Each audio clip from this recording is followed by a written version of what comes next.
अस्सलाम वालेकुम dear student. तो अभी हम करेंगे बारकोड टेस्ट और ये बारकोड टेस्ट बड़ा इंपॉर्टेंट है ड्यूसिंग मोनोसेकेराइड को ड्यूसिंग डाइसेकेराइड से डिफरेंशिएट करने। बकाया जितने भी आपने पहले किए हैं टेस्ट वो जो आपका बेनेडिक्ट टेस्ट है और मेलिंग टेस्ट है वो अल्कलाइन एनवायरनमेंट में वर्क करते हैं। ये ऐसा टेस्ट है जो कि एसिडिक पीएच पे वर्क करता है, जो कि क्वाइट जो है हैरान कौन किया मोस्टली बेसिक इन्वायरमेंट में प्रोडक्शन होती है, लेकिन यहाँ पे एसिडिक इन्वायरमेंट में हम करते हैं। तो मोनोसेकेराइड जो है वो रेड प्रेसिपिटेट बनाते हैं 5 मिनट के अंदर, और अगर 5 मिनट से ज़्यादा टाइम लगता है 6 to 15 मिनट तक प्रेसिपिटेट बनने में, तो वो रिड्यूसिंग डाइसेकेराइड। तो उसके अंदर एक हम बार सोल्यूशन बनाते हैं। वो कैसे बनाते हैं, उसका वॉल्यूम मोस्टली हम 500 ml रखते हैं और उसको 1 साल तक यूज़ कर सकते हैं। इसमें आप 24 ग्राम कॉपर एसीटेट यूज़ करते हैं 400 ml डिस्टल वाटर में, उसको डिजॉल्व करते हैं बॉइलिंग वाटर। तो जब वो अच्छी तरह डिजॉल्व हो जाता है तो फिर एक और सोल्यूशन बनाते हैं 100 ml 8.5% एसिटिक एसिड सोल्यूशन।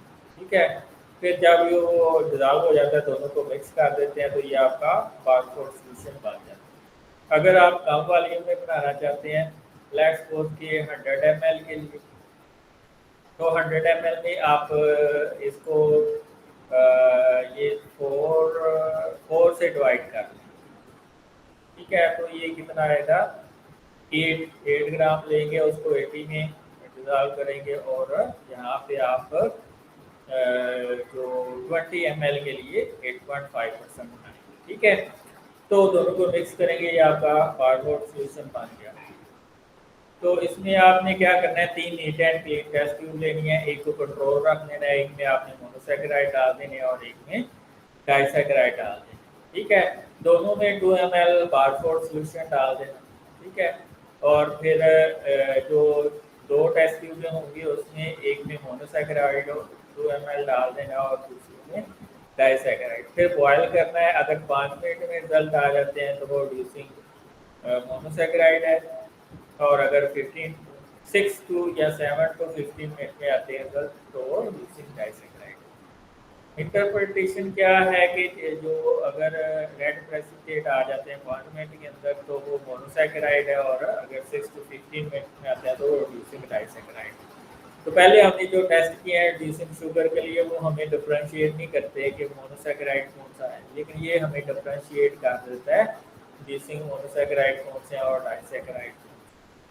तो ये एसिडिक एनवायरनमेंट में वर्क करता है which is not suitable for reduction, इसलिए इसमें ज़्यादा हमें टाइम लग जाता है। तो एल्डिहाइड कीटोन्स में कॉज रिडक्शन ऑफ क्यूप्रस और cuprous with 5 minute of boiling and explain the last point. इसमें क्यूप्रस जो है वो क्यूप्रस आयन में चेंज हो जाता है और उससे क्यूप्रस हाइड्रोक्साइड बनते हैं। जब उसको हीट करते हैं तो क्यूप्रस ऑक्साइड बनता है और वो रेड पीपीटी देता है। मोनोसेकेराइड के लिए वो 5 मिनट में रिजल्ट आ जाता है और डाइसेकेराइड के लिए वो 15 मिनट्स में रिजल्ट आ जाता है।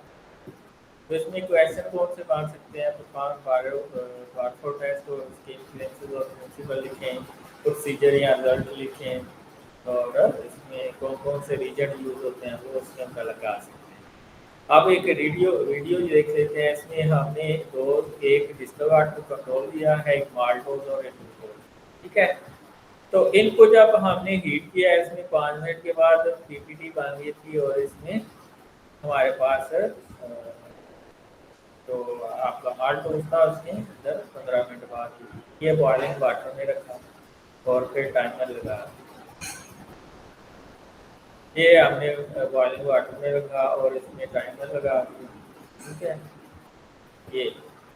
ये उसने और भी एनालिसिस लगाए हैं। तो इसमें पहली जो ट्यूब है थी वो मोनोसेकेराइड, ये इसमें जो 3 ट्यूब है, एक मोनोसेकेराइड की है, ये मोनोसेकेराइड है क्योंकि इसमें कलर आ रहा है।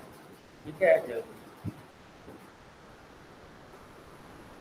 इसमें देखिए कलर जल्दी चेंज हो रहा है, तो ये मोनोसेकेराइड।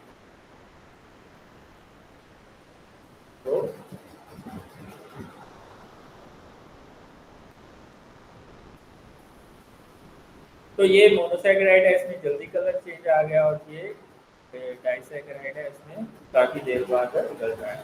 तो इस तरह हम इसको डिफ्रेंशिएट कर सकते हैं। That's all. अगर ये वीडियो पसंद आई है तो चैनल को सब्सक्राइब